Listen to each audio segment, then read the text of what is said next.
Сайн уу манайхан? Voice зурлынхаа 1-р бүлгийн сүүлийн ангийг оруулсны дараа хүмүүс Season 2-ыг нь үзье гэсэн комент маш их байсан болохоор нөгөө үзэгчдийн хүсэлтээр гэдэг шиг та бүхэн хүсэлтээр Season 2-ыг нь эхлүүлж байна. 12 ангитай болохоор 3-3-аар 1 парт болгоод нийт 4 парт болох байх гэж бодож байна. За тэгээд Season 1-ийн галзуу нохой Жанхиг мөрдөгч маань энэ анги дээр гарахгүй. Бас хакер маань гарахгүй. Бусд нь бол яг хэвээр байгаа шүү. За тэгвэл одоо бүгдээрээ Season 2-ын парт 1-ийг хүлээн авч үзцгээе. Киноны маань гол дүр Камбу мөрдөгч хар усан бороотой орой нэг завин дээр сэрлээ шүү. Түүний гар үлийг нь олсоор осролсон байгаагаас харахад хулгайлагдсан гэдэг нь тодорхой. Гэтэл түүний олон жил хамтран зүтгэсэн хамтрагчийг нэг хар маск хар малгай өмссөн нөхөр тарчлан зовоож байснаа гарыг нь тасчдаг шүү.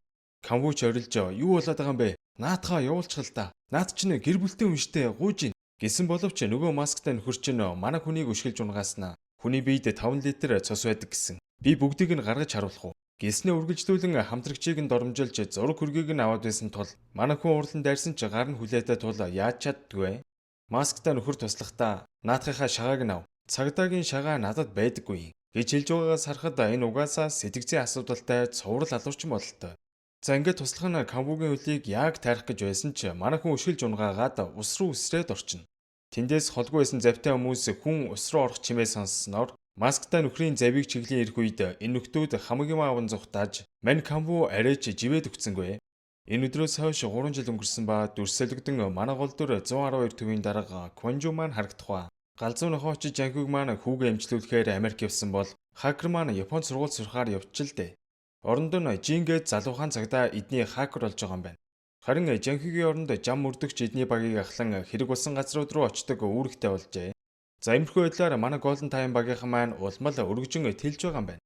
Дүрсэлгдэн Самсон метроны буудал дээр нэг галзуу итгээд цэжэрээ дүүрэн тэсрэг бөмбөг зүгээд хэдэн үнийг барьцаасан маш ноцтой ориг гарсан бөгөөд бүр тусгайгийн цагдаа нар хүртэл нэмэлтээр ирж байгаа харагдана. Пак мөрдөгч хэрэгтэнтэй ярилцах гэж үзсэн боловч нөгөөх нь орилж хашгичаад тайвшрах шинж алгав.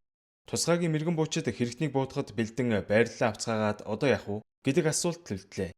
Ядж хахад хэргийг ахлах ёстой жам мөрдөгч маань байдгүй. Уцрун залгаа асуудал би чухал ажилтай байна. Эргээд ярий гэж салгаж байна. Манай Golden Time-ийнхан маань хасаар угаад энэ хэрэгтэн итгээд шизофрен өвчтөй байнгын муудагч сүүлийн 2-7 хоног эмээ уугаагүй байна. Гисэн мэдээлэл олж авах ба шизофрентой сэтгцийн асуудалтай хүн тэсрэг бөмбөг угсрах боломжгүй учраас битгий буудаарай гэж Конжу маань цагдаа нарт анхааруулдаг. Нөгөө нөхөр чинь орилж ийсноо тэсрэг бөмбөгний товчоо дартал яг л Конжугийн хэлснээр юу ч болсонгүй. За ингээд цагдаа нар маань гүйж чоод мань нөхрийг бариад авалгүй яах вэ? Манай 112-ны ачаар нэг ч хүн гэмтэж бэртэлгүй энэ хэрэг амжилттай хаагдлаа. Гэтэл нөгөө талд багийн ахлагч Жанг нэг итгээд барьцаалцсан. Тэгснээ хүзүүрүүн мэдээ алдуулагч тарьснаа нэг чихийн нотлоод хайрцагт хийжт юм да. Тэгснээ машиныг нь удирдлагаар удирдан хөдөлгөөд хаалслуулж эхлэх үед замын төгсгөлд 4 уулчин зогсож гинөө ядж хахад. Жан ахлах маань сүүлчийн хүчээ шавхан өрүүлээ арай гэж эргүүлсэн боловч 4 уулчныг мөргөж орхидог. За ингээд удалгүй 112 дууланд осол гарсан тухай дуудлага ирэх ба. Осол хийсэн жан ахлах маань өөрөө амнасаа алдсан аимшигтай мэдээг сонсдог. Ингээд тэр дөрөв хэргийн газар дээрэн нөхцөл байдалтай танилцж эхлэх үед энэ хэсгийг хариуцсан цагдаа нар жан ахлахыг согтуугаар машин барьж яваад осол хийж амнасаа алдсан байна. Гисэн дүгнэлт гаргацсан байсныг хараад Конжу уурлан та нар цагдаа хүмүүс байж ийм хачин дүгнэлт гаргаад тахтай ядیں۔ Бид нэр өөрсдөө энэ хэргийн араас явна. Гээд 112 руу залган кандаргад ус сансан хүмүүс байсан эсхийг шалгуулж байх хооронд Камбу хэргийн газарт хүрээд ирлээ шүү. Тэгснээс Симэрхэн хэргийн нотлох баримтуудыг ажиглаж байхдаа нэг баримт нууцаар авч байгааг нь Конжу хараад та юу юм бэ? Цагдаа муу юм уу? Гэхэд Камбу тоохгүй байсан учраас бууга гаргаж ирэн Камбу яалтчгүй баригдчихнөө. Мэрхэн 3 жилийн өмнө хар масктай алуурчинд хамтрагчаа алдсны дараа цагдаа нар түүнийг сэжиглэн бүр цолыг нь хурааж цагдаа нар дундаа маш нэр хүнд муутай нэгэн болчихл дээ. Камбу Конжу тандан танаа цагдааг хүн алсан байна. Тэр новш 3 жилийн өмнөөс бусдаар хүн алуулж чихийг нь дурсгал болгож авдیں۔ Танаа цагдаагийн зүүнчг нь байхгүй байгаа үстэй. Бүгдээрээ одоо яарвчлан хөдөлбөл алуурчныг барьж чадах бах. Гээд яриад эхлэхэд наа хонсон мөрдөгч уурлан "За муу алуурч минь амаа мэдэрээ. Чи бол цагдаа алсан новш шүү. Эндээс зайлж үз." Энтергээд муудалцаад эхэлдэг. Камбуч мөчөөгөө өгсөнгүй. За яах вэ? Би ганцаараа л алуурчиг барихаас та нар цагдаа ухаантай юм бол тэнд байгаа гутлын уулыг ядаж шалгачаач гэж хэлэх ба Конжу жаахлахын гутлын мөрийг шалгаа үзтэл машиныхаа хаазан дээр бараг байдаг чадлаараа гიშгэн зулгалсан мөр байх ба. Ер нь л мань залуугийн хэлсэн зүйлс ортой байж магад гэж бодогдоол явчлаа. Хамгийн сүүлд жаахлахтай ярихад ард нь төмөр гинж хягтнан дуурж байсан чимээг гинэж санан Жаахлахын машиныг чирж авчираад усал хийлгүүлсэн мэт харагдуулах гэж хичээсэн бололтой. Гэдгийг ойлгон багийнхан руугаа ираад энэ замаар явж өнгөрсөн ажилтны машинуудыг шүүгэх гэж үргэлжлээ. Гэтэл удалгүй нэрэл Конжугийн тамгаснаар жаахлахыг хордуулж хөнөөс итгээд ажилтны машин унчихсан явж байд юм да. Тэгсний олонний хөлөөс хол газар очиод жаахлахын тасарсан чихийг газар булан үлдээж орхих станцаар за сайн байна. Одоо наанасаа хурдхан зүгт гэж хэлж байгаа нь сонсогдохоо энэ бүхний ард Канвугийн эснэр нөгөө масктай итгээд байсан байдیں۔ Бодвол энэ ажилтны машинтай нөхөрч бас энэ хар масктай итгээдийн барьцаанд орсон л баг. Манай Golden Time-ид маань тэр хавийн замын камеруудыг шалгаж байгаад улсын дугаараа нуусан нэлээд сэжиг бүхэн ажилтны машиныг олж тогтоон машин эзнэгч мөн хин гэдгийг нь олоод мэдчихлээ. Зарим цагдаа нар машины жолоочийн гэрлөө яваа ортол цонхоор дүүрэн Golden Time багийнхны зургийг өлгцөн. Энэ хэдэд өс сандаг гэдэг нь илт. Гэхдээ энийг нөгөө масктай алуурчин хийж албаар хэргийн сэжигтэн бол ажилтны машины жолооч шүү гэдэг сэтлийг цагдаа нарт өгөх гэж оролдсон байгаа байхгүй юу? За тэгээд манай цагдаа нар энэ талаар станцаар хоорондоо ярилцаж байтал энэ бүхнийг нөгөө масктай алуурчин чинь сонсоод байж ивэл яах вэ?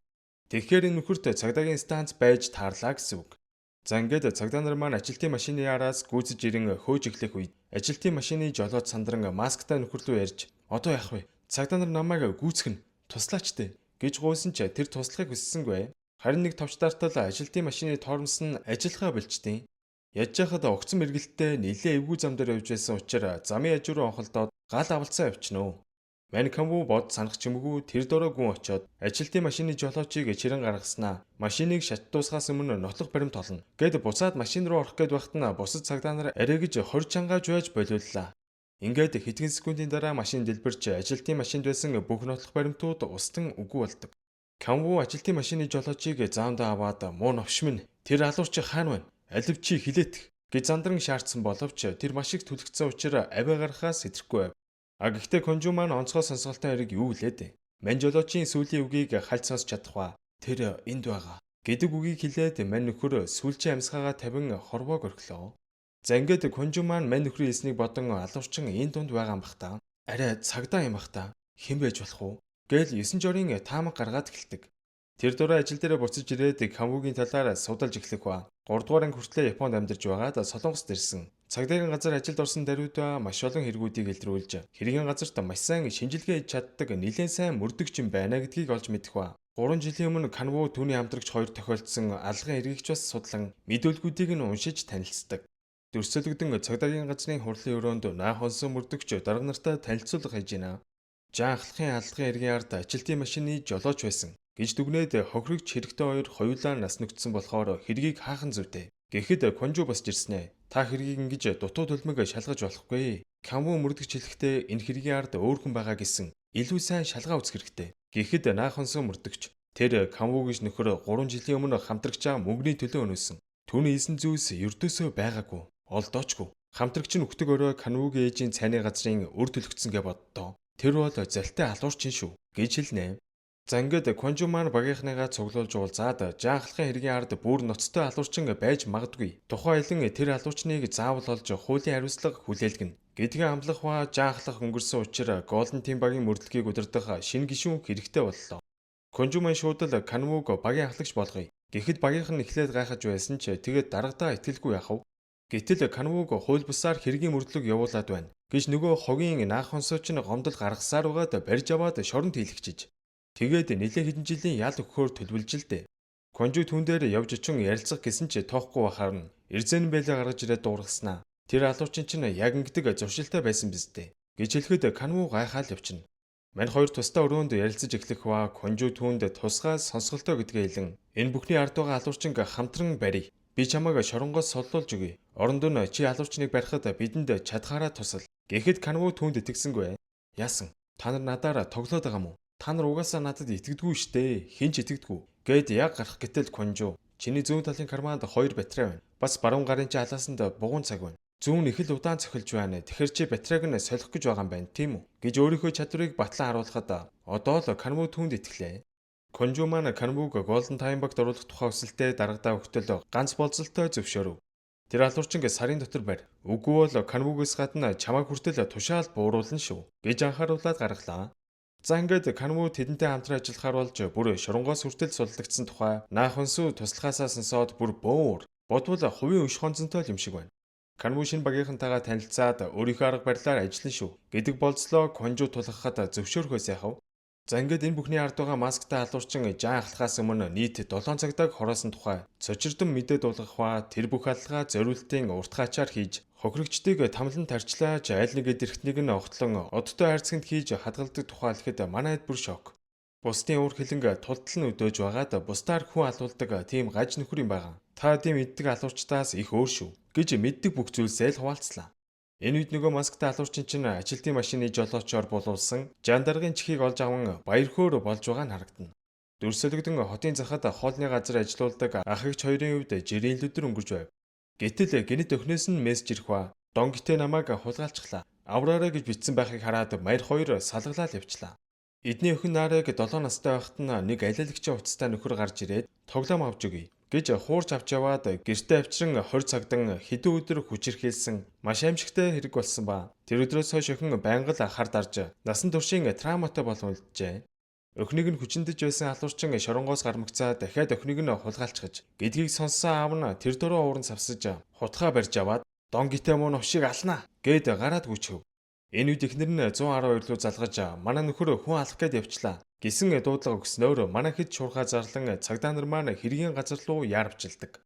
Энэ хооронд Конжу ээжээс нь яг юу болсныг маш тодорхой сонсох ба донгитэ гэж тэр нөхөр өхнийг 8 настай байхад нь хүчинсэн эрэхтэй 10 жил шорон цуугаад гарч ирснэ ах эгч хоёрын хоолны газар дээр байн ирж намайг уучлаарай би үнэхээр их гэмшиж байна гэх зэрэгээр гашуун дурсамжийг нь сэтрэн лай болж байсан байдаг.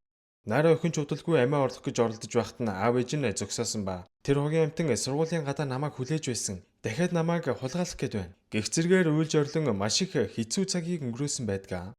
Энэ үед донгитэ гэж тэр итгээд гэртээ Есүс Христийн дуулал дуусан шигэ. Сүмийнхэнтэйгээ сууж байтал гаднаас нарыгийн аав худаг барьсаар л ороод ирлээ. Миний охин хань байна? Нараа хань байна? Гэж хамаг өрөөг нь шалгасан боловч охин нь байсангүй. За ингээд цагдаа нар эднийд орж ирэх үед манайх донгитэгийн хоолойнд хутаг тулгцсан. Энэ новш миний өхнийг хулгайлсан. Одоо би энийг алчил да. Гэт бүр бөө юм болж идэв. Энэ үед бусад цагдаа нар ойр орчмын камерыг судлаа үзтэл нараа өхөн автобусанд суугаад шаал өөр тийшээ явсан бичлэг болдсон юм да. Тэгээ бас энэ донгитэ гэж итгээд сүүлийн эдийн өдөр гэрээсээ гараагүй хөлөндөө зүвсэн төхөөрөмжөөр нь шалган олж мэддэг. Манайд мань ахад хандаж ахаа та тавьшир. Танаа охин автобусанд суугаад өөр тийшээ явсан байна. Наад залуу чинь ямар ч хамаагүй юм байна гэж хэлсэн чи манайх тэдэнд итгэдэггүй. Тэгэхээр нь Канву шууд л агаарт хий буудаж та наад хүнээ алвал ал. Гэхдээ наарэ алуурчны охин болж хувирна. Та охиноо алуурчны охин болгомоор байгаа юм уу? Хэрвээ тэгмээргүй байгаа бол хутгаа тавьчих гэж эвтэйхэн тавьшруулж байгаад хутгийг нь тавиуллаа. Удалгүй цагдаа нар ч нараа ихнийг олж авчран аав ээжтэй нь уулзуулах ба мань өхөн аав руугаа хулгайлагдсан гэж худлаа мессеж явуулаад аавынхаа гараар мань алуурчныг алуулах гэж оролдсон юм байна л да. Донгитэгийн хүзүүндэх хотгоны шархыг нь цэвэрлэх гээд эмэгтэй цагтаа ойртоход хамраа дараад би зүгээр гэж эмэгтэй хүнээс дөлөөд байгаа нь Конжууд нэг л сонин санагдав. Мань нөхөр олон жилийн өмнө хийсэн хүчингийн эрэхтэй одоо хүртэл харамсаж явдаг тухайгаа хэлээд цагдаа нарыг гаргаж өгөх ба цагдаа нар гарвуугүй юу? Хогийн амтан цонхоор жоохон охтуудыг гөлрөн ширтэж байгаагаас харахад энэ гаж донтон одоо хүртэл засраагүй бололтой. Мань нөхөр цагдаа нарыг хаалгаар арах үед бяцхан нараатай тогломоор байна гэж амдаа бовтонсныг нь Конжу маань цагдаагийн станцаар сонсч амжаад дотор нь сонин болоод явчихна. Энэ нөхөр яг нэг юм сэдэд байна гэж бодон Канвутай уулзаад бяцхан нараатай тогломоор байна гэж шимэрхийг нь би сонссон. Тэр нөхөр ямар нэг юм сэдэд байна. Гэхэд Канву нараа одоо том болцсон. Эднийх живок гэд 8-тай хүүтэн бэлээ. Айгүй бол живокийг хулгайлаад тамлан зоох гэж ойж магад. Гэд тэр дөрөө донгитэг барихаар байршил тогтоогчийг нь шалгаа үзтэл шагаанаасаа салгацсан байд юм да. За ингээд төгшүүр зарлан донгитэг эн тэндгүү хайж эхэлсэн боловч үр дүнгүй л байлаа. Гэтэл нэг камерын дүрсэн донгитэ олон жилийн өмнө өмсдөг байсан алиалагчийн хувцас өмссөн алхаж байгааг нь олж харахаа мань нөхөр хаягдсан тоглоомын төв рүү ямар нэг айрцаг төрцөн явж байд юм да. Манай цагдаа нар ч тэр дөрөө тоглоомын төвийг чиглээ очоод яваад ортол яж яхад ямар ч том юм эн тэндгүү хүүг хайж эхэлдэг. Гэтэл нөгөө нөхөр чинь живок хүүд охины хиймэл ус зүйлгснэ гажгаж юм яриад эхэлт юм да.